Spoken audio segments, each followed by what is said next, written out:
د ګوګل په نقشه ګوګل میپ کې به د خپل کلی علاقې سکول یا کاروبار پته څنګه ورچو. نو راځي چې وګورو ګوګل میپ ته زه رالم او په دې کې ما ګوګل میپ کولاو کو. دلته بای ډیفالټ به دغه شان تاسو ته ښکاري، پای کې به صحیح نه ښکاري. لپاره به دغه ګوټ کې چې کوم لیرز آپشن دی په دې به کلیک کړئ. د نه پس به په 3 ډاټس نه پس به په دې سیټلایټ آپشن کلیک کړئ. د دې نه پس به دا تاسو ته د سیټلایټ د کیمرې نه مکمل صفحه لکه څنګه چې کورونه ښکاري د کیمرې نه ماشین ښکاره شي. نه پس به تاسو یو ځای اډ کړئ. لکه زه رالم دا یو کارخانه ده، د دې نوم چا نه دی ورکړی، زه دا اډ کول غواړم. نو زه به په دې ډبل کلیک وکړم. چې کله په دې ډبل کلیک تاسو وکړئ نو دا به رازوم شي، رانږدې به شي. په کوم ځای چې اډ کول غواړئ په هغې ګوته پریس ونیسئ. چې ګوته پرې پریس ونیسئ نو لاندې تاسو بل آپشن راغلی ډراپ اټ پن. په دې باندې دا چې تاسو کله اوچت کړئ نو دلته به راشي اډ میسنګ پلیس.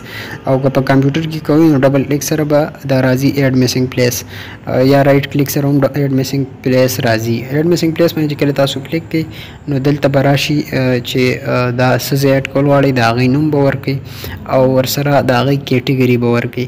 لکه دا یو کارخانه ده نو دې کارخانې چې څه نوم هغه نوم به تاسو دې ته ورکړئ. اوس دې د عرضي طور زه نوم ورکوم فیکټري، صرف فیکټري نوم دې له ما ورکو. د دې نه علاوه دا به کیټګري کې اچوئ، لکه هوټلي نو به د هوټل کیټګري کې اچوئ.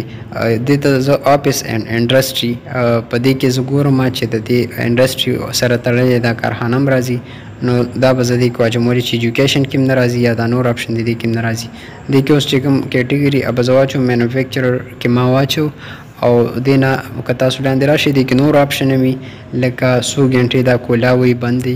زه رالم دې نه پس ما په دې پنسل نښه چې کومه ورکړې ده منډې ته مخامخ په دې ما کلیک کړو. د نه پس ما په دې ټولو ورځو باندې کلیک کړو چې دا د دومره ورځو دپاره کولاوي. اتوار ورځ ما پرېښود او 40 ګنټو ته مې نښه وکړله، مطلب چې دا 40 ګنټې 40 ساعته دا چې کوم ځای دی دا کولاوي بغیر د اتوار د ورځې نه. او د نه پس زه رالم او ما په سیو بټن باندې کلیک وکړو. نو خلکو ته به دا ټیک معلومات ورکوي چې دا دومره وخت دپاره په دې ورځ باندې کولاوي. دې نه علاوه تاسو د دې ځای ټلیفون نمبر یا ویب سایټ هم ورکولی شئ، د موبایل نمبر یا لیکلی دی چې اباوټ مطلب دا کله کولا شوی نو آی ډونټ نو مطلب ما دا پته نشته چې دا په کوم تاریخ کولا شوی. که تاسو ته پته نو هغه هم ورکولی شئ. او بیا چې کله دا تاسو سبمیټ کړئ نو دا ځای به ایډ شي. د یو ورځ دوه پس چې هغوی ریویو کړي ویې ګوري نو بیا تاسو ته ایمیل راشي او چې ستاسو ځای ایډ شو اوس تاسو هغه کتلی شئ.